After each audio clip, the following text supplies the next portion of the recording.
Nagbabalang Department of Agriculture sa posible ring pagtaas ng presyo ng bigas. Live mula sa Muñoz Market sa Quezon City rin, nangunguna sa balita si mobile journalist Fatima Baduria. Fatima, kailan posibleng tumaas naman ang presyo ng bigas?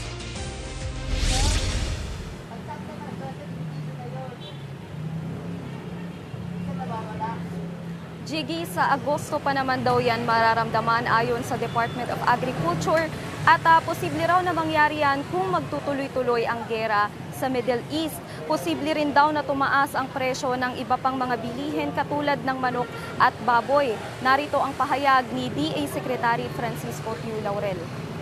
Baboy hindi tataas for the moment dahil maraming imported baboy sa cold storages, and kung tuloy-tuloy ang importasyon ng baboy like belly and yung mga kasim, pork ham, ay yung exchange rate lang at yung freight lang ang magiging factor sa pagtaas.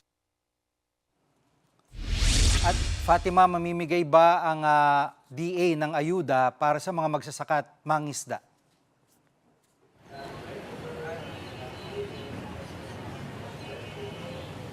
Yes, Jiggy, sisimulan ng ahensya ang pamamahagi ng ayuda sa April 6. Makakatanggap ng higit 2,000 piso ang mga mangingisda at magsasaka. Higit 4 na milyong mangingisda at magsasaka ang nakaschedule tumanggap ng ayuda. At sa April 2 na raw ilalabas ng Department of Budget and Management ang pondo sa ayuda.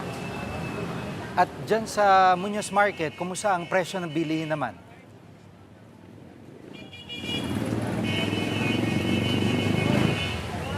Jiggy, walang pagtaas sa presyo ng mga bilihin dito sa Muñoz Market simula noong nakaraang linggo. Ang lokal na bigas nga ay nasa 48 pesos to 52 per kilo, habang ang imported na well-milled naman ay 53 to 58 pesos. Ang premium ay umaabot ng 60 to 63 pesos. Sa presyo naman ng gulay, 140 pesos per kilo ang ampalaya, habang ang repolyo ay 50 to 70 per kilo. 80 pesos naman ang kilo ng talong. Ang bawang naman ay 160 pesos per kilo, habang ang sibuyas ay 130 pesos per kilo. Sa presyo ng karne, ang isang buong chicken 220 pesos, habang ang karne naman ng baboy ay nasa 340 per kilo. Ang laman naman ng baka ay nasa 530 pesos per kilo.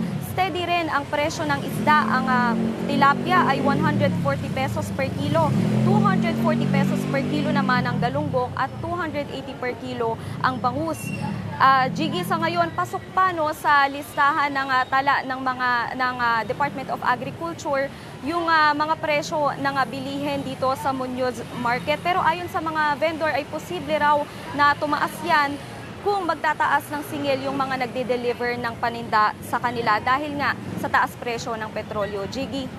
Yan ang ulat ni Fatima Baduria live mula sa Muñoz Market sa Quezon City. Mga kapatid, Jiggy Manikad po. Pagdating sa mahalagang balita sa loob at labas ng bansa, dapat una sa lahat, mag-follow at mag-subscribe na sa social media pages ng News 5.